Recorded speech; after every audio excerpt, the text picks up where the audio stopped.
नमस्कार दोस्तों। रात को लगभग ढाई 3 बजे का वक्त रहा होगा कि एक बच्चा ज़ोर ज़ोर से रो रहा है, खूब चिल्ला रहा है। जाहिर सी बात है, कोई बच्चा अगर ढाई 3 बजे रोएगा, यानी कि ढाई 3 बजे रात को रोएगा, तो उसके परिवार के लोग परेशान हो जाएंगे, चिंतित हो जाएंगे। वैसे ही उस परिवार के बच्चों के साथ हुआ। उसके पापा बोल रहे हैं, उसके दादा बोल रहे हैं, क्यों रो रहा है? बच्चे के रोने की आवाज़ उसी घर में नहीं बल्कि आसपास के घरों में भी जाया करते थे कि इतनी ज़ोर ज़ोर से बच्चा रो रहा था। तो उनके पापा ने उनकी मम्मी से पूछा कि बच्चा क्यों रो रहा है? तो उसकी मम्मी ने कहा कि बहुत तेज़ का बुखार है, बुखार से तप रहा है, इसलिए बच्चा रो रहा है। अगर इसको दवाई नहीं दिलाई गई तो कुछ भी हो सकता है। तभी उस बच्चे के दादा कहते हैं कोई बात नहीं, और ये बात कहते हुए बच्चे को अपने गोद में ले लेते हैं कि अभी मैं इसको ठीक कर देता हूँ। क्योंकि पास के ही घर में एक गुलफ्सा नाम की एक लड़की होती है 14 साल की। उसके पास लेके जाते हैं, वो कुछ दम कर देते हैं। दम करने के बाद लेके आते हैं और बच्चा सो जाता है। दोस्तों, उस गुलफ्सा के पास खाली इसी गांव के नहीं बल्कि आसपास के गांव के, दूर दराज के गांव के, दूसरे ज़िले के लोग भी आते थे और उससे कुछ कुछ दम कर लिया करते थे, चाहे तेल में हुआ, पानी में हुआ, कुछ खाने की चीज़ में हुआ, या ऐसे ही उस किसी भी मरीज़ को अगर वो एक बार देख लिया करती थी तो वो मरीज़ ठीक हो जाया करते थे। क्योंकि उस पर जीन असर था। उस पर जीन है ना, लोहे की शक्ल में प्रवेश करता था और उसके कहीं कहीं से भी, जिस्म के किसी भी हिस्से से सुई निकलती थी। और वो सुई जब निकलती थी, जब उसके अंदर जीन प्रवेश करता था, उसी टाइम उसके जिस्म से सुई निकलती थी। और उसी टाइम अगर कोई भी आके उस पर आके उसके पास आके दम करा ले, या अपना ऊपर किसी चीज़ को दम करा ले, या अपने आप पर फूंक मरवा ले, वो उस टाइम ज़्यादा काम करता था और उस वक्त बड़ी से बड़ी बीमारियां भी ठीक हो जाया करती थी। दोस्तों, ये सच्ची कहानी है। एक लड़की पर जो जीन प्रवेश करता था, उसका एक सच्ची कहानी है। कहानी में आगे बढ़ने से पहले अगर चैनल को सब्सक्राइब नहीं किया है तो चैनल को सब्सक्राइब कर लीजिए, बेल आइकन को दबा दीजिए और एक कमेंट कर लीजिएगा आप कहाँ से हैं। दोस्तों, ये सच्ची कहानी है और ये जीन की कहानी है, आपको मैं बता रहा हूँ। दोस्तों, यूपी यूपी का एक ये लगता है मेरठ जिला का एक थाना है किथोर। किथोर थाना के अंतर्गत गुलफ्सा नाम की एक लड़की रहती है जिसकी उम्र 14 साल है। उनके पिताजी का नाम आबिद होता है। उसके यहाँ यानी कि पिताजी आबिद के बेटी गुलफ्सा पर जीन असर हो जाता है। और जीन ऐसा, इतना खतरनाक जीन कि जीन उसके जिस्म में लोहे की शक्ल में प्रवेश करता है और उसके जिस्म से कहीं भी किसी के भी हिस्से से जिस दिन प्रवेश करेगा उस दिन उसके जिस्म बदन में बेहद दर्द होता था, खूब दर्द होता था, और जिस्म के किसी भी हिस्से से सुई निकलती थी। डॉक्टर के पास लेके लेके जाया करता था, डॉक्टर ऑपरेशन करते थे और उस हिस्से से जिस्म के उस हिस्से से सुई निकलती। मतलब आज अगर दर्द हाथ में हुआ तो हाथ में बेतहा दर्द होता था, और जीन प्रवेश करने के बाद बेतहा दर्द होता था, और वो अगर हाथ में अगर ऑपरेशन किया जाता था उससे सुई निकलती थी। कभी जांघ से, कभी सीने से, कभी कहीं और से, कभी कहीं और से ये सुई निकलती थी। ये सिलसिला चलता रहा 7-8 महीने तक। दोस्तों, मैं बताऊं कि ये बात इतनी आग की तरह फैली, खाली उसी गांव में ही नहीं, मेरठ के पूरे ज़िले में, और पूरे ज़िले से लोग उसके पास आया करते थे अपनी परेशानियों को लेकर, अपनी बीमारियों को लेकर, अपने दुख को लेकर। और वो लड़की सब किसी के दुख को हल करती थी, सबकी परेशानियों को दूर करती थी। चाहे कोई भी परेशानी हो, किसी भी टाइप का परेशानी हो, उसको दूर कर देती थी। क्योंकि उसके तरफ एक नज़र देख ले, वो परेशानी उसकी दूर। किसी को अगर तेल में दम कर दे, वो तेल वो लगाए, उसकी परेशानी दूर। किसी को अगर पानी में दम कर दे, पानी वो पी ले, उसकी वो परेशानी दूर। किसी को खाने की कोई सामान में दम कर दे, वो सामान वो खा ले, उसकी जो भी परेशानी होती है वो सब परेशानी दूर। ये बात सुनते ही खाली मेरठ जिला नहीं, आस पड़ोस के ज़िले के भी लोग उनके पास आने लगे और अपनी परेशानियों का समाधान उससे पाने लगे। कोई उसका मतलब कोई औरत उनके हाथ चूमता था, कोई कुछ करता था, कोई उसको मतलब ये करते थे, और उनको बहुत ही प्यार की निगाह से देखते थे सब कोई, क्योंकि इस पर जीन असर था और जीन उससे इश्क कर बैठा था। ये बात देखते देखते मीडिया को पता चली। प्रिंट मीडिया के लोग आए। उसका खबर आधे आधे साफे पर छपने लगी, यानी आधे आधे पेज पर उसकी खबर छपने लगा, उस लड़की की, गुलफ्सा की। और ये खबर जब प्रिंट मीडिया के माध्यम से दूसरे जिले तीसरे जिले में गए तो दूसरे तीसरे जिले के लोग भी आने लगे, और इतना आने लगे, इतना उसके घर पर हुजूम लगा हो रहा था, कोई किसी को भी पूछ ले गुलफ्सा का उस गांव का पता तो बता दिया करते थे, इतना फेमस हो गई थी वो लड़की वो जीन की वजह से। तो ये बात प्रिंट मीडिया में छपा, प्रिंट मीडिया में छपने के बाद इस इलेक्ट्रॉनिक भी मीडिया भी आने लगे उसके घर पर। पहले प्रिंट मीडिया ही आते थे, उसके बाद इलेक्ट्रॉनिक भी मीडिया आने लगे। इलेक्ट्रॉनिक मीडिया उस लड़की से, उस लड़की के पापा से पूछने लगे, और जब इलेक्ट्रॉनिक मीडिया में ये खबर पहुंची, इलेक्ट्रॉनिक मीडिया के द्वारा ये खबर चलने लगी, तो बात और आगे तक बढ़ी। अब बात यहीं पे नहीं, बात और आगे तक बढ़ गई। अब क्या यूपी, क्या बिहार, क्या बंगाल, हर जगह से कोई ना कोई जाया करते थे। सिलसिला यूँ चलता रहा, लोग आते गए, लेकिन उस लड़की की परेशानी को कोई नहीं समझता, सब कोई अपनी ही परेशानी को लेकर आता था उनके पास, और उसके दुख को, उसके दर्द को कोई समझने वाला नहीं था। उसकी जो दर्द होता था वो हाथ में पैर में जब वो जिन प्रवेश करते थे और बेतहा दर्द होता, उस दर्द को कोई समझने वाला नहीं था। सिर्फ सब कोई अपनी ही परेशानी को लेकर आते थे, अपनी ही हल करते थे। तो ये बात फिर इलेक्ट्रॉनिक मीडिया में पहुंची। इलेक्ट्रॉनिक मीडिया में पहुंची तो इलेक्ट्रॉनिक मीडिया वाले क्या किए कि जो मेरठ जिले की कहानी थी, तो मेरठ जिले के मेडिकल कॉलेज में गए और वहाँ के प्रिंसिपल से इस बात के बारे में पूछा। तो मेडिकल कॉलेज के प्रिंसिपल ने ये बात यही कहा कि जब तक मैं उस लड़की को देखूंगा नहीं तो मैं कुछ नहीं कह सकता हूँ कि सुई निकलता है क्या निकलता है। हर बार 2 बार 3 बार जाके पूछा, तो फिर वो बात आके मेडिकल कॉलेज, वो बात मेडिकल कॉलेज के जो प्रिंसिपल ने जो बात कही थी मीडिया वाले को, इलेक्ट्रॉनिक मीडिया वाले को, वही बात इलेक्ट्रॉनिक मीडिया वाले आके लड़की के पिता आबिद से कहता है कि आप इस बार अपनी बेटी का इलाज, है ना, जब दर्द हो, जब सुई निकालने का समय आए, 8-10 दिन पर होता ही था, तो आप इस डॉक्टर के पास नहीं, आप मेडिकल कॉलेज के पास, जो मेडिकल कॉलेज है मेरठ का, वहाँ जाके निकालिए, वहाँ का प्रिंसिपल ने कहा है। तो ठीक वैसा ही होता है। लड़की के पिता जो जिस डॉक्टर से मतलब इलाज करा रहे थे, जिस डॉक्टर से सुई निकलवा रहे थे, उससे उस बार सुई ना निकलवा के चले गए मेडिकल कॉलेज, मेरठ के मेडिकल कॉलेज में, और वहाँ डॉक्टर के पैनल ने उसी जगह पर, जिस जगह पर लड़की दर्द बता रही थी, थाई पर, जांघ पर दर्द बता रहा था उस दिन, थाई का ऑपरेशन किया तो उससे सुई निकला। सुई निकलते ही डॉक्टर चकरा गए, और ये बात, ये जो ऑपरेशन जो हो रहा था, ये पूरा मीडिया के सामने में हो रहा था, और मीडिया में कवरेज छपा, और इलेक्ट्रॉनिक मीडिया में एक खबर चला, और डॉक्टर भी चकरा गए। अरे जिस जगह में वो बताया कि यहाँ पर दर्द हो रहा है, वहाँ पर ऑपरेशन किया गया, तो वैसे सुई निकला। वो सुई जिससे हम लोग, है ना, बटन वटन टाँगते हैं, आगे सुई होता है, पीछे से धागा लगाया जाता है, वही सुई।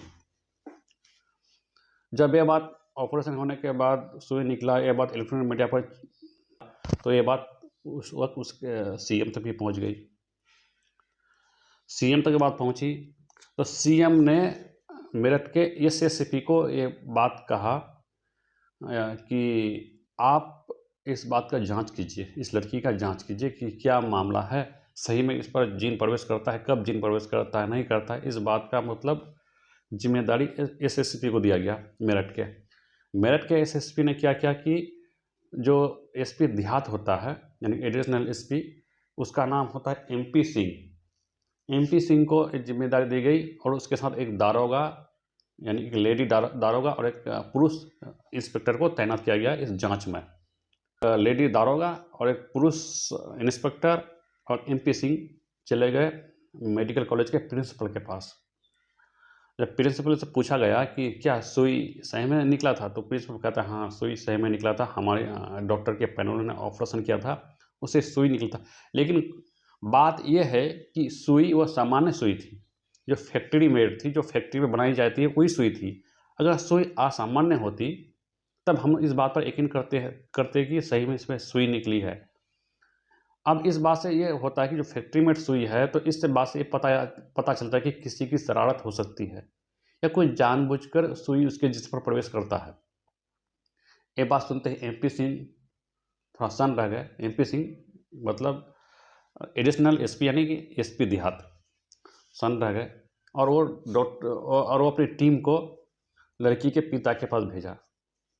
तो लड़की के पिता के पास आया तो लड़की के पिता ने कहा कि ये पहली बार जो सुई है ना, निकला था डॉक्टर जान मोहम्मद के पास।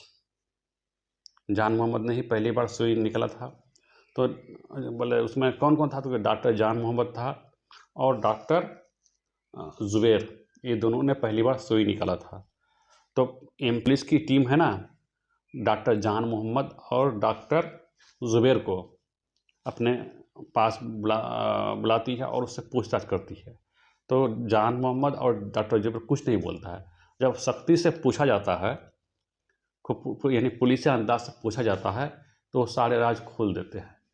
दोस्तों, ये राज जानकर कोई भी इस बात को सुनेगा तो उसके पाँव के नीचे से जमीन खिसक जाएगी और वो दांतों तले उंगली दबाने को मजबूर हो जाएंगे। इतनी खतरनाक कहानी, इतनी भयानक कहानी कि इस 14 साल की बच्ची के साथ ये लोग जो किया ये डॉक्टरों ने, बहुत ही खतरनाक कहानी है और ये सच्ची कहानी है। आप भी अगर सुनेंगे तो आप है ना गुस्से से लाल पीला हो जाएंगे और आपके पैरों तले से ज़मीन खिसक जाएगी। दोस्तों, बात क्या है कि नवंबर का महीना होता है, साल 2002। गुलफसा को बहुत तेज़ की बुखार होती है, यानी गुलफसा को बहुत तेज़ का बुखार होता है, तबीयत खराब हो जाती है। तो गुलफसा के पिता गुलफसा के पिता आबिद अपनी बेटी को लेके पास के, यानी कि जो ब्लॉक लेवल पर जो डॉक्टर बैठते हैं, ब्लॉक यानी कि तहसील लेवल पर जो डॉक्टर बैठते हैं, वो उस डॉक्टर के पास लेके गए। यानी कि जो ब्लॉक लेवल तहसील लेवल पर जो मार्केट होता है, उस मार्केट हाट बाज़ार में जो डॉक्टर बैठता है, क्योंकि उस डॉक्टर के पास दूर यानी अगल बगल के 8-10 गाँव या के पेशेंट आता है, मरीज आता है। तो वो ब्लॉक लेवल का जो हाट होता है, तो थोड़ा बड़ा हाट होता है, बड़ा बाज़ार होता है, वहाँ अच्छे खासे डॉक्टर बैठते हैं, 5-7 डॉक्टर बैठते हैं। तो वहीं पे एक डॉक्टर था जान मोहम्मद नाम का। तो गुलाब साहब को आबिद डॉक्टर जान मोहम्मद के पास लेके जाता है और डॉक्टर साहब से कहता है, देखिए डॉक्टर साहब, मेरी बेटी को कई दिन से तबीयत खराब है, बुखार है, तो आइए देखिए। तो डॉक्टर है ना जान मोहम्मद गुलाब साहब को देखकर एकदम मन ही मन में खुश हो जाता, क्योंकि गुलाब साहब बहुत ही खूबसूरत लड़की थी, बहुत ही सुंदर लड़की थी, बहुत ही प्यारी लड़की थी और वो पढ़ाई करती थी मदरसे में। तो जो डॉक्टर के पास जो होता है कि जांच करने का होता है, थोड़ा लेडीज़ जब पेशेंट आती है तो उसमें थोड़ा कपड़ा वपड़ा डाल के देखने की जांच करने का होता है। तो गुलाब साहब को डॉक्टर वहाँ सोने के लिए बोला, जो साइड में सोने का होता है, सोने के बोला। तो गुलाब साहब को डॉक्टर मतलब अनैतिक तरीके से और जगह छूने लगा। यानी मरीज दूर की बात है, जो परेशानी थी उसकी बात अलग, यानी कि बहाना बनाकर जहाँ तहाँ छूने लगा। जहाँ तहाँ छूने लगा तो गुलाब साहब सोचे कि डॉक्टर है, ये पूछ रहा है, और डॉक्टर बहाना बनाकर यहाँ तो दर्द नहीं होता, यहाँ तो दर्द नहीं होता, यहाँ तो दर्द नहीं होता, करीब 6 मिनट तक ऐसा करता और 6 मिनट बाद आकर कुर्सी पे बैठता है, जैसा कि अक्सर होता है डॉक्टर कर लोग करते हैं, वैसे ही किया और इसको कुछ जाँच लिख दिया और कुछ दवाई दे दी और कुछ जाँच लिख दिया कि, और बोला कि कल ये जाँच करा के कल लेके आइएगा। जो ही आबिद अपनी बेटी को लेके निकलता है, उसी टाइम एक तांत्रिक जिसका नाम होता है कलीम मियाँ, वो प्रवेश करता है डॉक्टर के क्लिनिक में। तांत्रिक कलीम मियाँ और डॉक्टर बहुत पुराने मित्र थे पहले से, और तांत्रिक कलीम मियाँ अक्सर डॉक्टर जान मोहम्मद के पास आके बैठा करते थे। जो ही पहुंचा तो कलीम मियाँ इस लड़की को देखकर, और ये लोग तो जा रहे थे उसी टाइम, तो वो लोग लड़की पता चला गया और इंटरव्यू किए। तो उस लड़की को देखकर कलीम मियाँ बोलता है डॉक्टर से, इतनी खूबसूरत लड़की कहाँ से आई है? तो डॉक्टर जान मोहम्मद बोला, यार इसकी खूबसूरती को देखकर है ना मन करता है इसको मैं अपने पास रख लूँ, उसके साथ कुछ करूँ। तो तांत्रिक कहता है बहुत ही आसान है, लेकिन डॉक्टर जान मोहम्मद कहता है इसको मैं कल आने के लिए बोला हूँ। तो तांत्रिक कहता है कि मैं जिस तरह का आपको बताऊंगा उस तरीके ही कीजिएगा। वो एक डॉक्टर को एक उपाय बताते हैं, डॉक्टर ठीक वही करता है। और जो कल पेशेंट आती है, अभी जो अपने बेटी को लेके आता है, जांच पूरा नॉर्मल रहता है, जांच में कोई बड़ी बात नहीं रहती, जांच नॉर्मल रहता है, लेकिन डॉक्टर जान मोहम्मद कहते हैं कि आपकी बेटी को बड़ी बीमारी है, बहुत गंभीर बीमारी है, इसको इलाज लंबा टाइम तक करना पड़ेगा। और डॉक्टर जान मोहम्मद जो तांत्रिक कलीम में उसको उपाय बताते हैं वो अकेला करने नहीं पाएंगे, वो जानते हैं कि हम करने नहीं पाएंगे। जो छोटा मोटा सर्जरी करता है वही काम वही कर सकता है।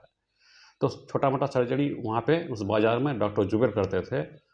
तो जान मोहम्मद डॉक्टर जुबेर को बुलाते हैं और सुबह में जो तांत्रिक जो बोला बोला था उस चीज़ को कर देते हैं। और उसको करने के बाद आबिद को बोलते हैं कि 10 दिन बाद लेके आइएगा, 10 दिन, क्योंकि बीमारी बड़ी है, इलाज अच्छा लंबा चलेगा। तो ठीक 10 दिन बाद आबिद अपनी बेटी गुलब शाह को लेके डॉक्टर जान मोहम्मद के पास आता है। और उसको क्या उस दिन जो आता है तो उस दिन तांत्रिक को भी बुला लेते हैं, क्योंकि तांत्रिक को कह देते हैं, तांत्रिक भी समय से पहले आके बैठा रहता है जान मोहम्मद के पास। और डॉक्टर जुबैर को भी बुला लेते हैं, क्योंकि आबिद को बोल दिया कि बीमारी बड़ी है। और उसको जानबूझकर ऐसी दवाई लिखी जाती है कि जो दवाई वहाँ पे ना मिले, वहाँ से 5-7 किलोमीटर दूर या 10 किलोमीटर दूर पर मिले। यानी कि जो नगर पंचायत होता है, नगर पंचायत का जो बाज़ार होता है, उस बाज़ार में जाके मिले। जानबूझकर ऐसी दवाई लिखी, आबिद उस दवाई लेने के लिए वहाँ पे चले जाते हैं 10 किलोमीटर दूर। इस बीच में लड़की को बेहोशी का इंजेक्शन दिया जाता है। लड़की बेहोश होती है। उसके सबसे पहले डॉक्टर जान मोहम्मद रेप करते हैं, उसके बाद डॉक्टर जुबैर रेप करते हैं, उसके बाद तांत्रिक कलीमिया रेप करते हैं। और इसके जिस्म से एक जगह ऑपरेशन किया जाता है, उससे सुई निकाली जाती है। वही जो सुई मैंने पहले बताया था, वो सुई निकाली जाती है। उसको कागज़ पे लिपट कर रख देते हैं। जब आबिद आते हैं तो उसको सुई दिखाते, देखिए आपकी बेटी की जिस्म से सुई निकली है जहाँ पे दर्द हो रहा था। तो तांत्रिक कलीमिया पहले से ही वहाँ पे बैठे रहते हैं, क्योंकि इन लोगों का प्लानिंग पहले से था। तो तांत्रिक कलीमिया क्या कहता है लड़की के पिताजी से कि आपकी बेटी के अंदर जीन सवार होता है, जीन लोहे की शक्ल में सवार होता है। जिस दिन जीन लोहे की शक्ल में सवार होता है उस दिन आपकी बेटी की जिस्म से कोई सुई निकलता है, क्योंकि जीन लोहे की शक्ल में सवार होता है। ये बात सुनते ही आबिद भी अपनी बेटी को लेकर घर आए और गुमसुम रहने लगे, और उसकी बेटी भी गुमसुम रहने लगी। और इस बात को हवा देने लगे कलीम मियाँ, क्योंकि कलीम मियाँ एक तांत्रिक थे, उसके पास लोग आते थे। तो लोग जो ही आते थे तो कलीम मियाँ मतलब जो हाथ करने के दौरान बोलते थे कि फलाना गांव में फलानी लड़की पर जीन असर है, उस पर उससे अगर काम कीजिएगा तो ज़्यादा असर होगा।